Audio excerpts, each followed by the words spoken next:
Chelius, experta en asuntos migratorios e investigadora del Instituto Mora. Querida doctora, te mando un abrazo, ¿cómo estás? Bien contenta de verte, Vicente, qué gusto tan grande. Y bueno, pues ya te veo bien tempranito ahí, madrugadorcito. Aquí lista para la acción. Aquí andamos. ¿Cómo ves esto buscan minimizar, ¿no? Y que es de gran impacto en una sociedad como la mexicana, que está viendo cómo una mujer por fin asume las riendas del país, pero una mujer que además está luchando contra estos machismos que tanto daño nos hacen como sociedad. Qué fuerte tema, doctora. Fíjate que, bueno, obviamente la presidencia tiene un riesgo, un nivel de trabajo, de exigencia enorme, brutal, pero este va a ser el tema, el hilo conductor de todos estos años y yo creo que para el resto de nuestras vidas, Vicente, porque la oportunidad que se abre con una presidenta liderando al país sí va a permitir que empiecen a salir primero estos machismos burdos, ¿no? Evidentes ante los cuales reaccionamos, pero mira, ahí sí la que me digas, porque ahí también hay una parte donde inmediatamente te apela, ¿no? Te hace que reacciones defendiendo una situación en la cual es obvio que se busca denigrar, despreciar, reducir a la persona como mujer. Y entonces, bueno, pues ahí tienes las reacciones de la derecha a la izquierda, de la izquierda arriba, al centro, todo. Pero después viene este nivel más suave, más sutil, donde obviamente también entra la ideología, donde entran las posiciones políticas, la visión de mundo, las promesas que uno tiene en su propio haber como historia. Y ahí, Vicente, van a empezar a ver también diferencias, no solo por ser mujeres, sino también desde qué lugar estás hablando, desde qué lugar te estás posicionando para defender el liderazgo femenino. Y bueno, va a ser súper interesante. Yo ahorita de entrada te digo, bueno, la parte esta bonita de, o sea, órale, los machismos salgan, porque se evidencian y quedan tan ridículos, quedan demostrando, pues que también ya están medio pasados de onda, ¿no? Ya también ahí se nota que no tienen ni la prudencia, ni la capacidad hasta para el chiste, este señor que hizo sus chistoretes, pues sí, oye, pues ya sacó hasta el cobre en términos de la edad, del tiempo que le tocó ser figura, porque está totalmente fuera del lugar este señor Rafael Inclán, o sea, es un ejemplo, ¿no? O sea, y de ahí van a venir un montón de cosas y vamos a aprender, Vicente, ni te imaginas cuánto, porque incluso en la manera en que uno describe, define al otro, ¿no? Han sido años muy duros en eso. Todos hemos tenido que ir cambiando y adaptarnos a hablar distinto, pero no solo Fíjate, es también cómo hablas del otro, ¿no? Sí.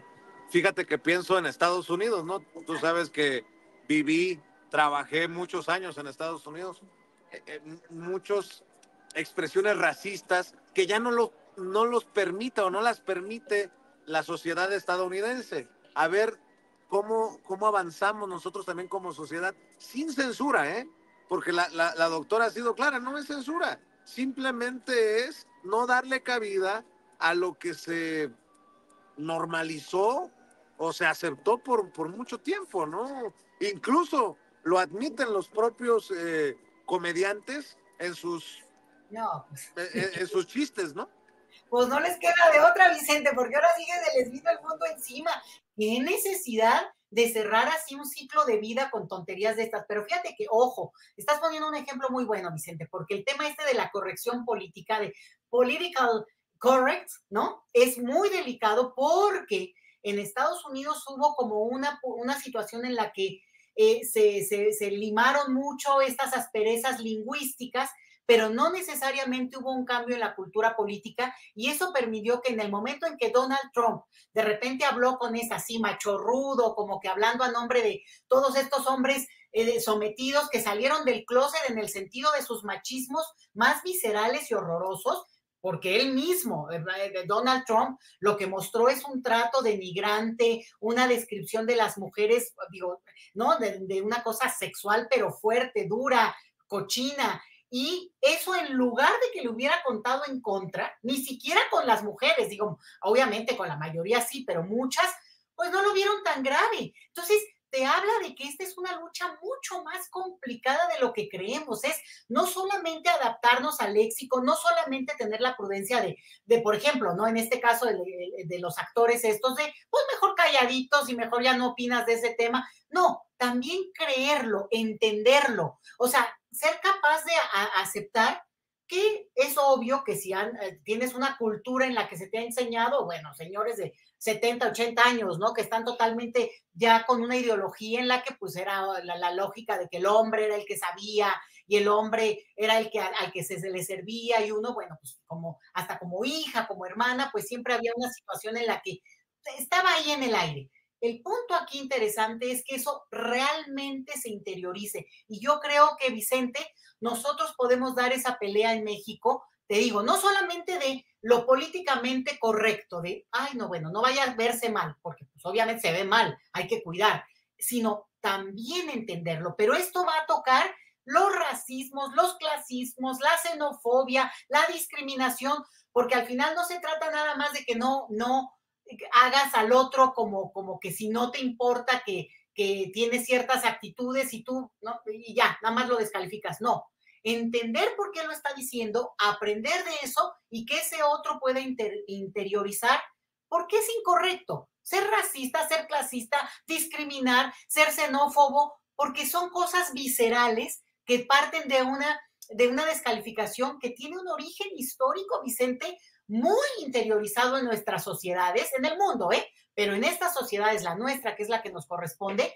pues el tema de la misoginia es muy duro, pero bueno, pues ahora sí que creo que hablarlo, ya decirlo, es un primer paso súper, bueno, obviamente un primer paso, ya que tenemos una presidenta mujer.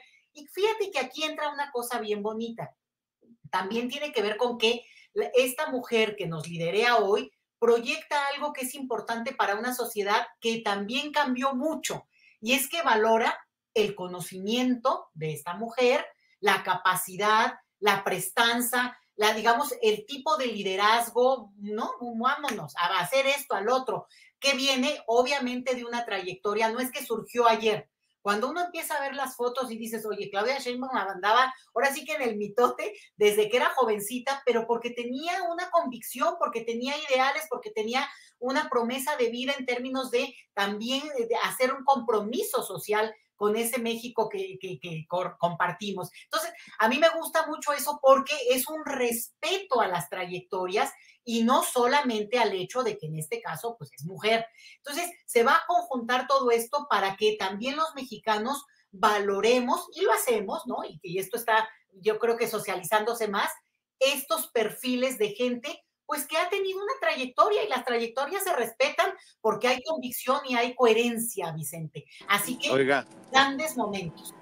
oiga, y hablando de grandes momentos y de una mujer firme, la primera presidenta en nuestra historia, vamos a ver qué le dice Claudia Sheinbaum, la presidenta de México, a Donald Trump, que anda en campaña y creo que para aquellos a los que no les había quedado claro, vuelve a sacar su vena racista. El candidato Donald Trump volvió a atacar ayer a los migrantes indocumentados durante un mitin de campaña en Wisconsin, donde afirmó que es gente horrible la que está cruzando la frontera y los llama salvajes criminales. Eh, Vamos a esperar lo que diga la doctora, la presidenta de México, la doctora Claudia Sheinbaum, mañana, y si es que nos toca a nosotros, pues a planteamiento de sin censura. Ojalá que nos conceda la palabra mañana en la mañanera del pueblo, doctora.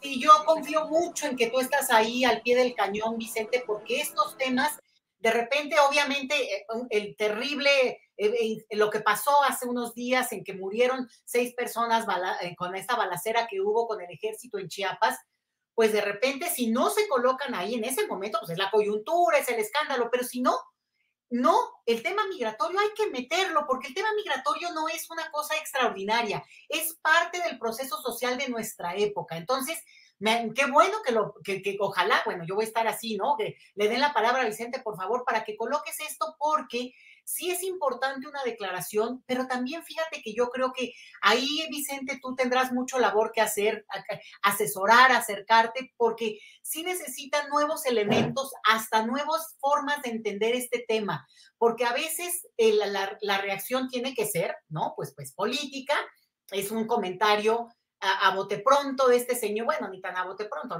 Donald Trump lo está pensando en el escenario en el cual esto le afianza un tipo de electorado que él no puede perder, porque como se están peleando así, y no te creas, yo estoy bien preocupada por esa elección en Estados Unidos, pero aquí el detalle es que también hay mucho como desconocimiento, porque si nada más nos ubicamos en la reacción electoral, no perdemos de vista todas las otras cosas que tenemos que tener en el tintero. Ejemplo, y tú lo conoces mejor que nadie, Vicente, si Biden hubiera querido, desde el primer año en que llegó al poder, hubiera mandado estas iniciativas que hoy están ahí, que todavía no cristalizan, pero en las cuales personas indocumentadas que tienen una esposa o esposo ciudadano en Estados Unidos se podrían haber regularizado hace 3, 4 años, Vicente. Entonces, también hay mucho uso electorero de los dos lados. Obviamente, uno no se va a meter a ese proceso electoral, va a denunciar lo que corresponda, sobre todo cuando es de un tenor, de una vulgaridad,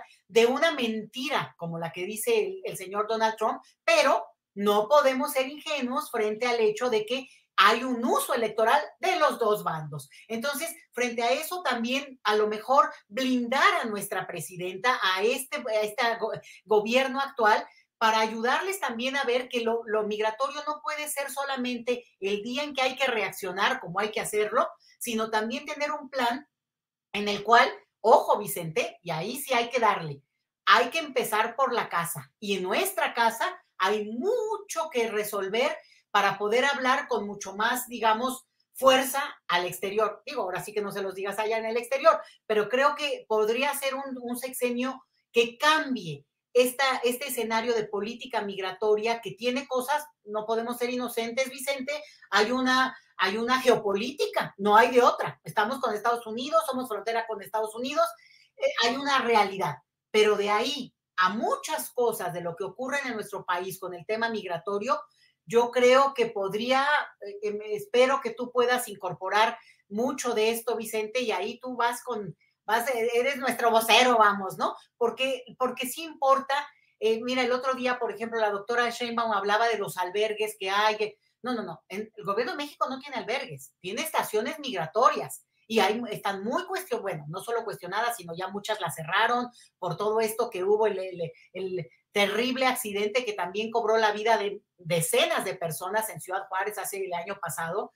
Y aquí el otro detalle es que los albergues son de sociedad civil en México, son de sociedad civil, son de la iglesia, sobre todo, de las religiones, vamos, y en ese sentido, pues han tenido una dinámica aparte de la que tiene la propia política migratoria. Entonces ya es tiempo de ir viendo cómo esto puede tener un canal compartido, digamos, que coincida, que sea solidario en conjunto, porque no lo hemos visto hasta ahora, Vicente, y va a ser un buen tiempo para hacer un ajuste ahí que sí urge la verdad en el tema migratorio en nuestro país.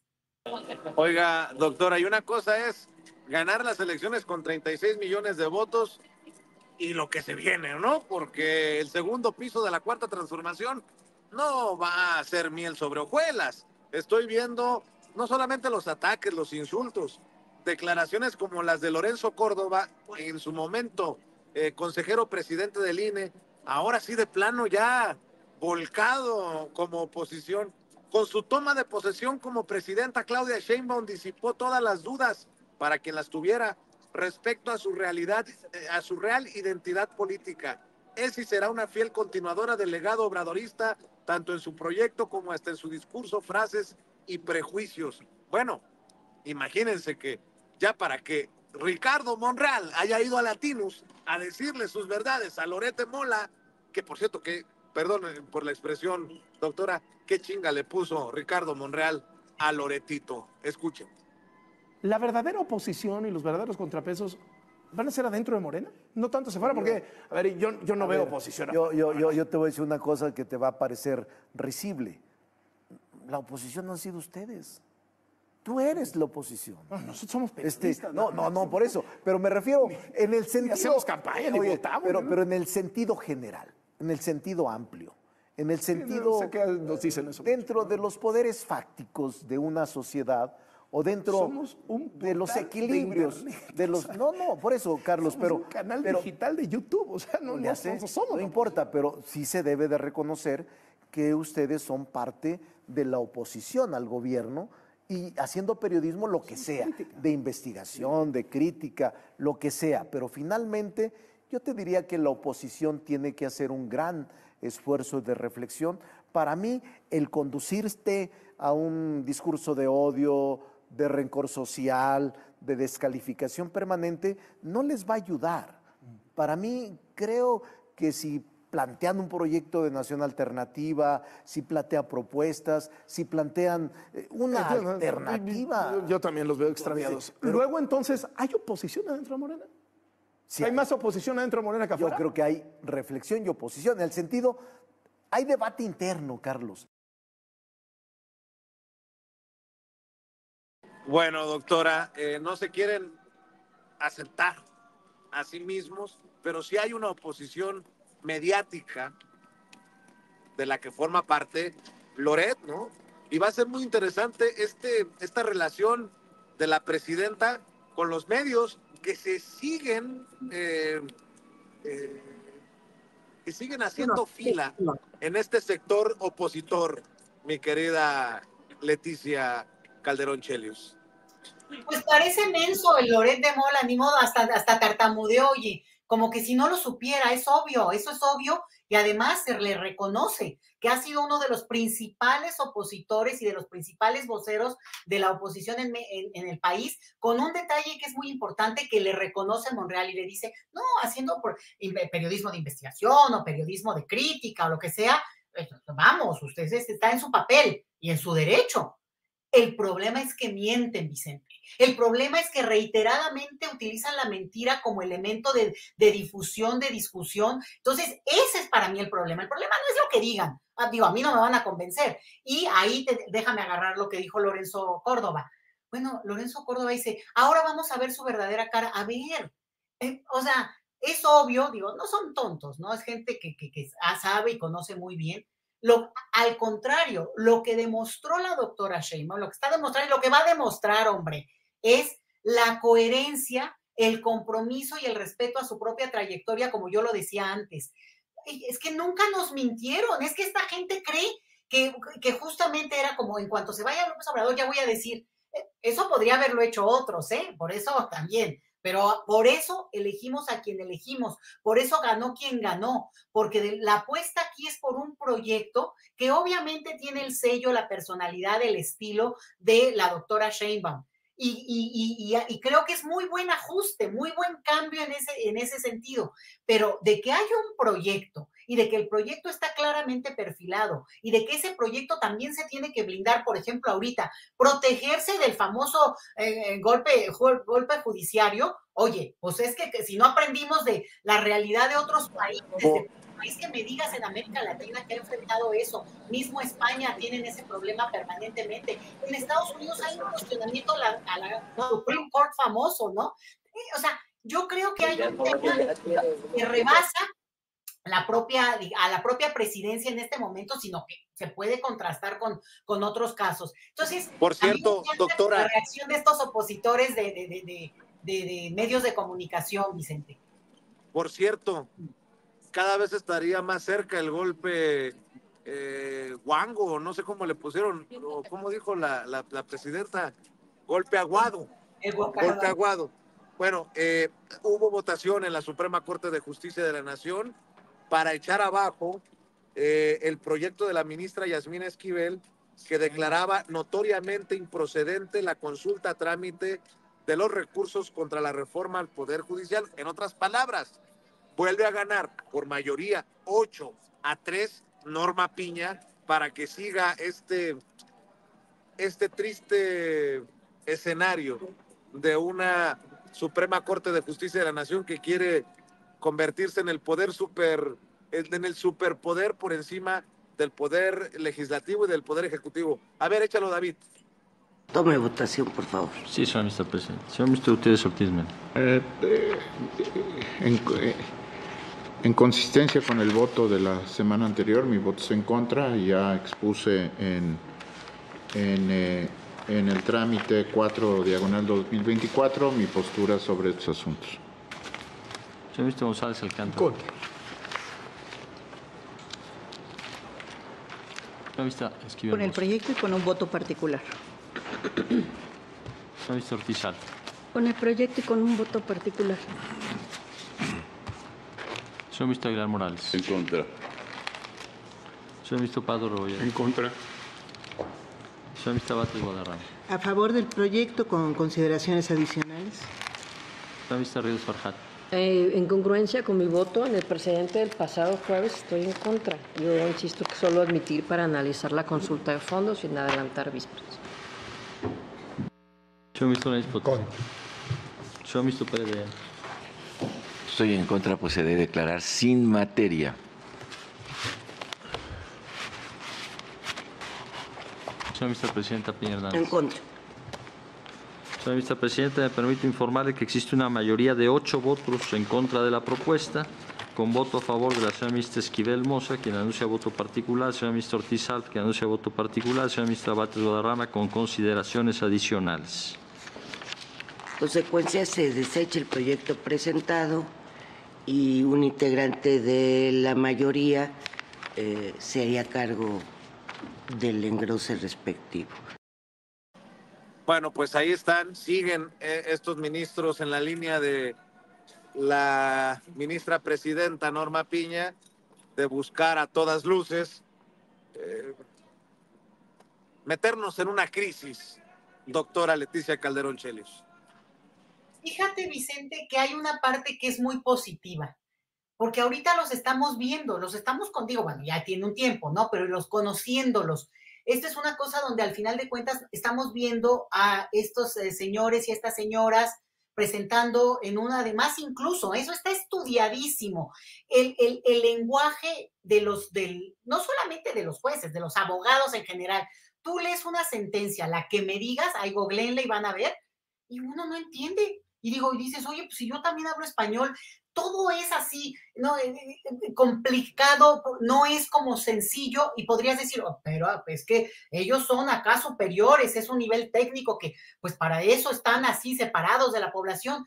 Y justamente ese es el debate. ¿Por qué tienen que estar en una esfera distinta, ser incomprensibles, tener un lenguaje al cual no puede acompañar la inmensa mayoría de un país que, por cierto, se ha, ha avanzado mucho en términos de escolaridad? El analfabetismo en nuestro país ha bajado tremendamente, si no es que en algunas partes ya está a lo mínimo. Eso habría que apostar porque ese tipo de cosas se cierren ya como brechas en nuestro país. Pero lo que te diría es que hay como, sobre todo más los jóvenes, ¿no? Una capacidad de entender, y cuando aún con doctorado, Vicente, uno no les entiende ni qué dicen, es porque aquí hay un problema, pero los estamos viendo, Vicente. No te creas, esto al final de cuentas va a tener un efecto mucho más positivo para la sociedad, porque nos estamos dando cuenta que hay muchas cosas que están blindadas. Es decir, si hay un debate, si atrás de esto hay un debate que hemos visto, es una hazaña que se haya logrado, que se aprobó una reforma con la mayoría, que en el Congreso, que en el Senado, luego en los congresos locales. ¿Qué quiere decir eso? Que no es que cualquiera, esta cosa que es bien tramposa, Vicente, es que hacen lo que quieren. No, es todo un procedimiento muy complejo que legalmente se ha ido blindando. Es correcto, pero quiere decir que entonces tienen que respetarlo. Y lo que estamos viendo es que están buscando otras instancias para poder contraponerse a un proceso que ellos mismos han avalado, bueno, en su formación, en su trayectoria. Entonces, no te creas. Al final de cuentas se les va a regresar, ahora sí que como boomerang, pero además vamos a aprender muchísimo todos. Doctora Leticia Calderón Chelios, ya tenía tiempo que no te saludaba, me da mucho gusto que sea hoy, te mando un abrazote, gracias por tu tiempo, por tu compromiso con la audiencia de Sin Censura. ¿Por qué no cerramos invitando a esta audiencia diferente, inteligente, para que te siga apoyando en redes sociales y en tus proyectos? Sí, Vicente, siempre encantada. @LetiChelius en el Twitter, y bueno, pues yo soy profesora, investigadora en el Instituto Mora, así que más bien en términos más formales, más de docencia e investigación. Y sí decirte, Vicente, que es muy importante hoy más que nunca este intercambio, porque la gente merecemos tener más información, toda la información que se pueda y poder contrastarla. Y todo es válido, la posición de cada uno es respetable, lo único es no mentir, Vicente, y esa es la queja fuerte que hay con la oposición, con los colegas que tú presentabas ahí. Ese sería mi punto, y agradecerte siempre el espacio, Vicente. También no te había visto, pero ahora sí que vas a ver que vamos a coincidir segurito muy pronto. Nos vemos pronto, doctora. Cuídate mucho. Éxito el día de hoy. La doctora Leticia. Claro que sí. Ojalá que sí, ojalá que sí. La doctora Leticia Calderón Chelius hablando con nosotros sin pelos en la lengua, sin censura. Gracias.